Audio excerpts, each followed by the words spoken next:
Hello and welcome to the Sky Blue Times YouTube channel. Today we're going to be doing a video on James Trafford, whether he'd be a good fit for Manchester City as the long-term replacement for Edison, and then how that would happen in the short term. Now, the first kind of idea that should come to mind is we'll take his comments about not necessarily being here next season, how he's flirted with a move of late about possibly becoming a number one elsewhere, and if you were to move on Stefan Ortega, you would free up a non-homegrown spot and Trafford would take the homegrown spot. So then if you're Hugh Viana looking for more space within the squad, you've suddenly got an extra spot, and that's going to be quite useful. So just that angle alone, I think would benefit City a lot this summer in the very short term. And then in the long term, what you're doing is you're offering James Trafford the opportunity to be the Manchester City number one after Edison departs in the summer 2026. As we've seen over the last couple of seasons, Ortega does still play a good chunk of minutes, not just in the Cups, not just in the Champions League, but in the Premier League. So if you are giving that proposal to James Trafford, you're giving him the long-term option of becoming number one, and you know you can guarantee him a good amount of minutes in the short term. For him, you're looking at becoming the starting keeper for a team that will compete for the Premier League title, and you're in a good position to be able to become England's number one if you're starting for Manchester City week in, week out. Now, I can understand a lot of people would have concerns about his performances for Burnley in the Premier League in the 23-24 season, but if you go back and look at him last season in the Championship with Burnley, if you look through some of the stats that we'll get onto, if we're talking about what he was doing in the Under-21 Euros as well, there's a lot of signs to give you encouragement. I think that the main kind of the point of difference for him when he was in the Premier League with Burnley is he needed to develop himself, so teams were targeting him inside the box because he just wasn't that physical presence on set pieces. And then as well as that, the Burnley team just wasn't set up well to be able to minimise the shots that he was facing compared to what he was doing at Burnley last season in the Championship, and what he would be like at Manchester City if he were to be the starting number one keeper. So that is something I would bear in mind. He has made developments, he has improved, he's tidied up his game, a lot cleaner in his actions, decisive in his movement. Looks much more comfortable being that main keeper compared to what he was when he was in the Premier League with Burnley in the 23-24 season. So yeah, I wouldn't have as much concern compared to that season after Burnley. If we were buying him after that season in the Premier League, then you've not had that year to see his development take place before he comes in. So that would be what I would say. We've seen that development happen last season at Burnley. And that's why I'd be much more comfortable with this move if it was to happen. And then on top of that, knowing that it's not an immediate goalkeeper coming in to be number one, he's then still got another year to get comfortable within the team and work his way in to be more settled by the summer of 2026. Now, if we look at this quote here, I think it was quite interesting from James Trafford when he was on Ben Foster's podcast, and he was saying how when the opportunity came up to play in the Premier League, to play for Burnley, I wanted to go. I wanted to become Manchester City's number one, and I believed I could be, but I needed to improve myself and get better first. They knew I wanted to move. They knew it was good for us both. I've always been aiming for the top of the Premier League. To get there, you have to play games and prove that you're ready and equipped for that top level. And I'd say certainly the way he's performed last season for Burnley in the Championship has shown he is now ready for that, versus that Premier League season with Burnley where he did not look ready. But he obviously needed that experience to make those mistakes and learn where he needed to improve and just to develop all the way around physically, mentally and everything else. And what we've seen from him recently in the Championship is those improvements. And that's a really important point. He mentions that it was good for them both. So when you're thinking about that buyback option that City do have to get him first before any other club, they obviously had an eye on what he could become in the future and whether he could be that number one. They have the option to be able to bring him in to do that. Now, speaking about making that improvement in kind of different areas, Scott Barker here talking about James Trafford last season. He says he needed to engage in that. He needed to take a breath, take stock, decide where he wanted to be. And to be fair to him, I've seen somebody mature. There's no denying that he's a world-class keeper. How you judge keepers is in the big moments. Even at the back end of the game, they're down to 9 men. He's barely had anything to do. Fella hits ones on 30 yards and he pulls off a save. Not sleeping, diligent. He's just a top keeper. So when you think about what Manchester City keepers have to do, what Edison had to do at their very best, it is being switched on throughout the game, whether it is under pressure when you're playing out from the back, or it's making that first save after 55 minutes into the game. And James Trafford has shown that for a team that is dominant last season in the Championship with Burnley. He's shown that he is still diligent all the way through the 90 minutes, as well as maturing, as Scott Parker has mentioned there in that quote. Now, I mentioned the under-21s because this was a moment where he's playing for his country in a final, in a European competition, and in that final he has to make a save for a penalty and then saves to follow up as England go on to win the under-21 2023 European Championship. So in the biggest moments for him at this time in his career, James Trafford turns up. As Scott Parker mentioned, big moments, James Trafford has turned up. You've got a good record of that. Obviously, over that tournament, they conceded 0 goals. He made plenty of good saves, saved a lot of good chances as well as England went on to win that competition. So there's many areas you can kind of look, whether it is for the stats, whether it is for these kind of big moments, where we can go back to the 2 penalties he saved against Sunderland when he was in the Championship last season. That's 2 big important penalty saves that he's made, as well as all the clean sheets that he did keep across last season. So there's lots of moments where James Trafford has individually made a difference within a game, whether it is for Burnley last season with penalty saves, whether it is, as Scott Parker mentioned there, late on in games and you get the odd chances, he's still awake, he's still diligent and aware about what's going on, ready to make a save, or whether it is in the under-21s final. James Trafford does turn up and he is able to put his kind of spin on the game and have an impact. Now, it's worth mentioning just this bit here about the quality of chances that Burnley were giving up. So low quality chances, low conversion rates, there's a low amount of shots as well compared to the rest of the Championship. So it's not just the fact that James Trafford has overperformed, as we'll get into with some of the stats, but it's also the fact that he has a very organised defence in front of him that was limiting all the shots and limiting the high quality ones.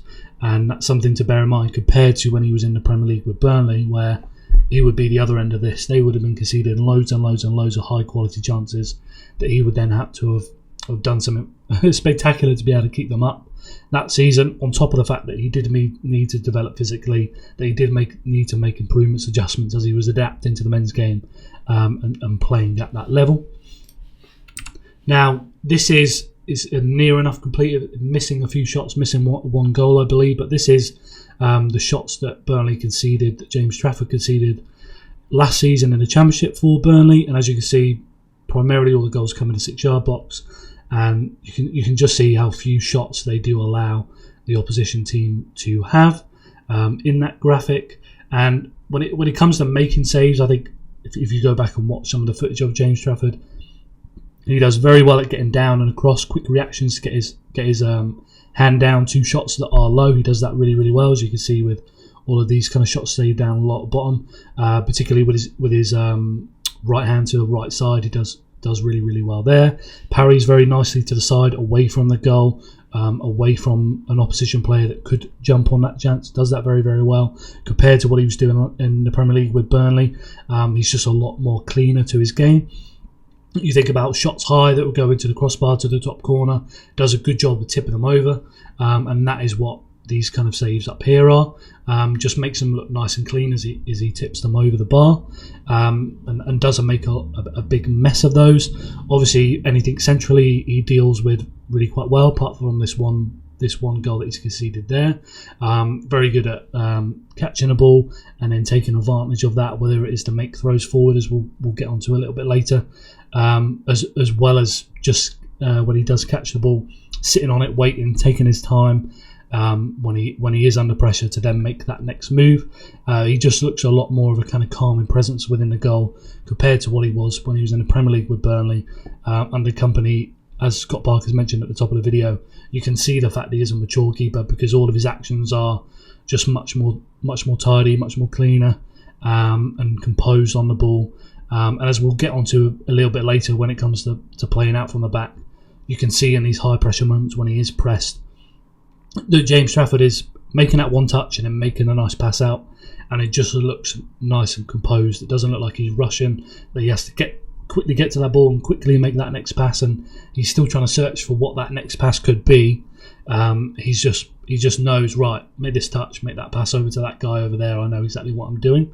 And that's what you get when you watch James Trafford last season compared to when you watched him play for Burnley in the Premier League. Some of the more impressive stats. So he led the Championship for save percentage, 84.5%. He led the Championship for goals prevented, which, as you can see from this one up here, 12.5. That led the Championship. Ederson for the Premier League last season, I believe, was 4.46, which was one of, if not the best keeper in the Premier League. So even though, as we mentioned, Burnley aren't giving up a lot of chances, a lot of high quality chances, James Trafford is still making his difference for Burnley in net with the saves that he is making. He also equalled the clean sheet record in the English football top flight with 29 across the season. He went 12 clean sheets in a row, which is a Championship record. So everywhere you look, not only is he playing in front of an organised defence, as I mentioned, but he's then still been outstanding on top of that. It's not been that his numbers are okay, and then because Burnley's done very, very well, that's primarily why he's looked so good. His performances are built on top of that, but he's still individually performing very, very well on top of that. You don't prevent 12 goals whilst having such an organised defence if you yourself are not doing a very, very good job in goal. So yeah, I think I wouldn't be concerned that it's built on just the fact that Burnley were doing very well, and it's important to remember, ideally when he's coming into Manchester City, he's coming into an organised team as well. And as you can see here, if you give him that organised defence where you minimise the number of shots he has to deal with and the quality of chances that he has to deal with, then you can see the difference that James Trafford will still be able to make on top of that. And if we just move to this one here, this is outside the penalty area. Something a little bit kind of not mentioned with Ederson, and we've seen with Ortega him struggle to do this just as well, is that Pep Guardiola needs a keeper that's able to get outside his box and sweep, and James Trafford's shown he's definitely capable of this for Burnley across the season. As you can see, all these actions here when he is outside his box, whether it's to receive a pass, whether it's to make a sweeping action and recover the ball, and as you can see here, receive pass per 90. So he is one of the keepers that receives a lot of passes per 90 minutes, and that just shows his involvement coming out of his box, off his line. So yeah, but when you go through, if you go through and look at any of the videos of James Trafford, one thing I would mention, so when you look at Ortega coming out from his goal, it's very much he's coming out to a set distance and then he's getting himself set up to make that save. If you look at Ederson when he's sweeping, he is firing, he is all in. So he's gone from 0 to 100. He's been very decisive, and he's coming out very aggressive to try and win that ball. If you look at Trafford when he does it, he's kind of a mix between the two. So he will dart out, and then you'll see him continue to make small adjustments bit by bit by bit. As I mentioned at the top of this video, quick on his feet, on his line, always be able to move across his goal, quick to get down, and that kind of movement of always being able to adjust the angle and follow the shot is the same when it comes to the kind of sweeping actions and the 1v1 actions. He comes out and he's making loads of small adjustments as he's reading what is going on, as the player is coming onto the ball, as they make their first touch, as the play develops in front of him, depending on what it is, whether it's a 1v1, whether it's a fast attack, whether it's a ball over the top. He's always alert and reading the situation and then making an adjustment to it to make the best save. Versus, as I mentioned, Ederson will come in 100 miles an hour straight to the problem to be aggressive and put in a tackle or grab the ball. And then Ortega will very much want to come out, set, and then be in a good position to make that save. That's just what I've just noticed when I was just watching the three keepers, particularly on that aspect. But when it comes to being somebody that is involved at coming off their line, Trafford definitely can do that aspect, and it's an important thing that you need to be able to do for a Manchester City keeper.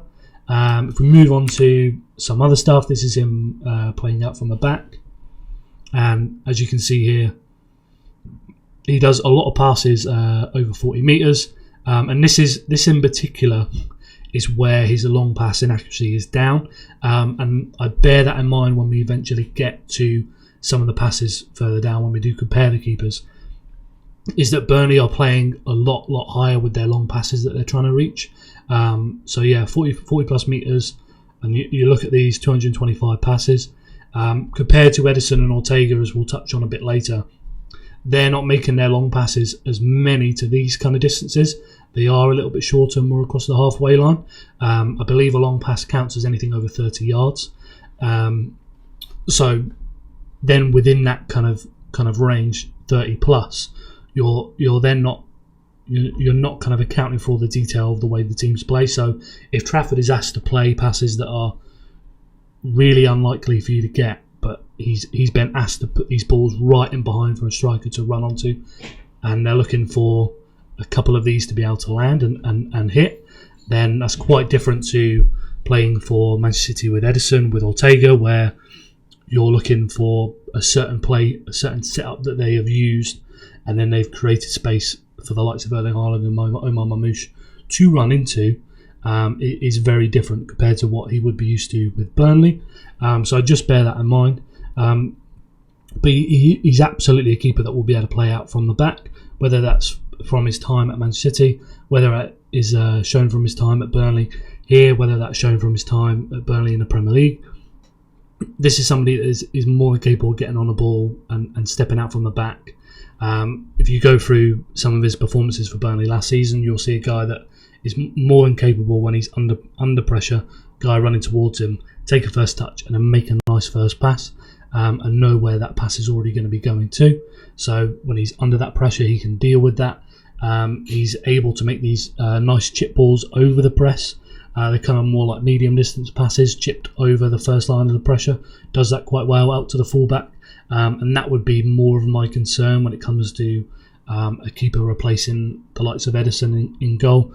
Is he able to make these kind of medium length passes chipping over the press rather than the long passes, which I just think will naturally improve because you're just going to be set up with a better play around him, better movement around him to be able to play through, compared to some of the other teams that would be less organised that he's playing for in Burnley. And then hand passes, as you can see down here at the bottom. Now, one thing he does do really well when you watch his game is he will have a good eye on where he can make that pass and throw it to a teammate. And then if it's not on, he'll sit on the ball. But if he's able to spot that pass that he can sprint to and then make that throw, Trafford's really good at spotting those and playing those kind of passes. So yeah, I wouldn't be concerned about the playing out from the back, the being under pressure, kind of medium distance passes, the short passes. I think he's a very cool kind of character, composed. The long passes, that would be more of the concern, but as I've mentioned here, they're looking to play really quite far ahead, Burnley, compared to what Manchester City would be looking at, which would be more towards the kind of halfway line. Burnley are playing a lot further ahead, which is just going to naturally reduce his passing accuracy, even if that is the way they are instructed to play. So yeah, that would be the area you'd kind of want to watch.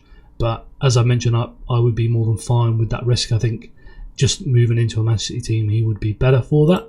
And then this is from goal kicks, and as I just mentioned there, a lot of these plays are going super long with the goal kicks. But a lot of these are landing. They are successful in the final third, as you can see here. Final third, 64, 56 out of 64, 87%. So that's a good percentage there already. So yeah, I wouldn't be too concerned about kind of like long passing. I think when you're moving into a City team that is more organised in the build-up, you'll then see those numbers come up. This is just his distribution for Bolton, as you can see. Definitely a player that in that league had to be on the ball and play out a lot from the back, playing a lot short. Obviously, a lot of these passes are right in front of goal because he was playing short out from the back. And then you can see all of these spreading out wide. On either side, particularly out on the right-hand side there, plays a lot of passes there with his right foot. But yeah, that's that one. This is the one on the Premier League season with Burnley. Again, playing under Vincent Kompany, playing a lot more out from the back. You can see that he was playing a lot in front of him with all these passes, not playing long at all. compared to the Bolton one that we just looked at. You can see how light all of these are, that he was really asked to only play short near enough all the time. So we didn't really get a good look in that Premier League season of how good James Trafford is at kicking long. Whereas you think when you come into Manchester City, it's not just that you're able to play these kind of short passes here, but it's the fact that you can play these long balls out here on either side. That's something, as I just mentioned earlier, I think he would be more than fine, and that would be my concern if he couldn't do those sort of passes out wide to the fullback, those kind of more medium length passes. And then I've just got a quick kind of pair 90s looking at Trafford last season in the Premier League, Edison and Ortega, and as you can see here, obviously super high for the goals against per 90, whereas you can see the difference that he's changed in that last season when he was in the Championship with Burnley. As I mentioned at the top of the video, the volume of saves he's having to make, the volume of shots that Burnley were allowing in the Premier League was quite ridiculous. Obviously City are really quite high as well, and that should be a lot lower for a good City team. That should be more towards what Trafford was doing in the Championship.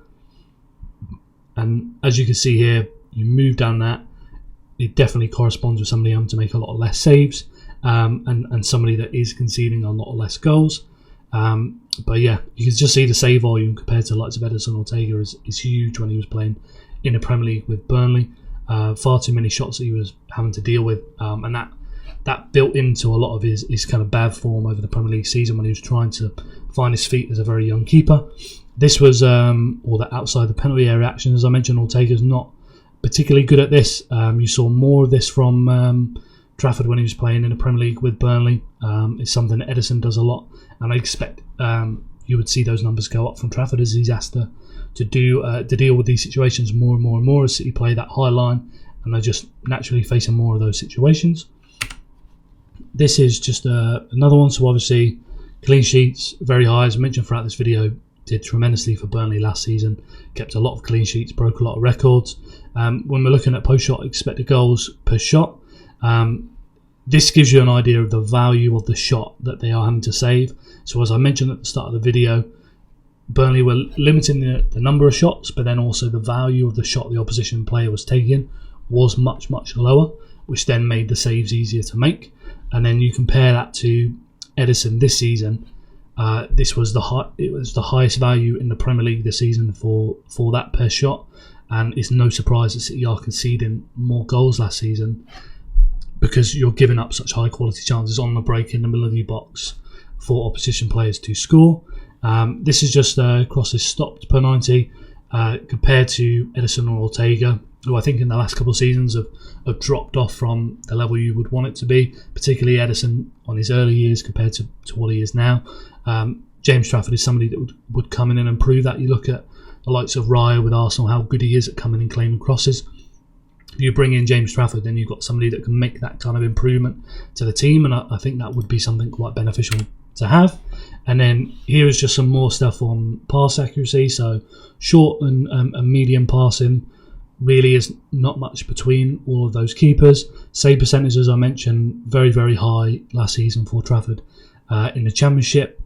As I've mentioned, low quality chances, low volume of shots, and then he's making the saves on top of that is what's led to some of the impressive records being either matched or broken with the clean sheets and the few goals that they've conceded. And then long passing brings me back to the point I made earlier in the video, which is what Trafford's being asked to do with his long passes. It's no surprise that these long passing percentages have gone down as much as they've done, and obviously Edison or Ortega would be better, but I expect this to improve if he was to move to Manchester City and have a better build-up out in front of him, have better targets to hit, and they weren't just hitting it super long like Burnley did last season. There would be a bit more organisation to it. It would be a little bit deeper, and would be to better target spaces for players to pick those up. So I would expect that number to go up. So yeah, that brings me to the end of this one. James Trafford, I think it would be a great pick for Manchester City if it's a long-term kind of seamless transition. You want to move on Ortega, as I mentioned at the top of the video, to free up that non-homegrown spot. You would bring somebody in with the confidence and the self-belief that he could take that position long-term. you would still manage to keep Ederson in goal, who already is a tremendous keeper, who could teach James Trafford a lot when it comes to the distribution over the course of a season, being a backup. And then once he's able to get those minutes bit by bit, and then Ederson moves on the following summer, he's then able to take over and be that starting number one keeper. So yeah, that's the way I see it going. I don't think there's many concerns to be had. It's more to do with that final long passing. But like I said throughout the video, I don't think that would be too big of a concern. Then when it comes to collecting crosses, I think he would be an improvement. I think he'd be more than capable of doing what we need to do when it comes to sweeping. I think he would make an improvement when it comes to these kind of 1v1 saves, with how well he kind of measures up and adjusts when he is coming off his line. And then when it comes to shot stopping, you've got somebody that's just going to be a lot more kind of active about reading the shooters, changing his angle, changing his position, being quick on his feet. Yeah, I think he'd be really, really good. And then particularly with getting down, to be able to get a hand for those kind of low shots, I think that would be an improvement on Ederson, on that angle with the shot stopping. So yeah, I think he would definitely be a good person, a good goalkeeper to pick up. Definitely would be a good character for the dressing room. As I mentioned earlier with England, this is a really confident keeper that really does believe in themselves. You look at the penalty saves, it would be a good character to bring to the dressing room, and would help to bring in somebody long term that's homegrown, that could be part of the team for 5 to 10 years. I think that's an important part of this rebuild. So yeah, let me know your thoughts on the player, what you think. Is there any concerns that I didn't mention in this video that I should have? Is there another goalkeeper you would prefer to be able to pick out and bring in this summer? Let me know down below. Otherwise, make sure you like the video, make sure you subscribe, and we'll be back with other videos this week.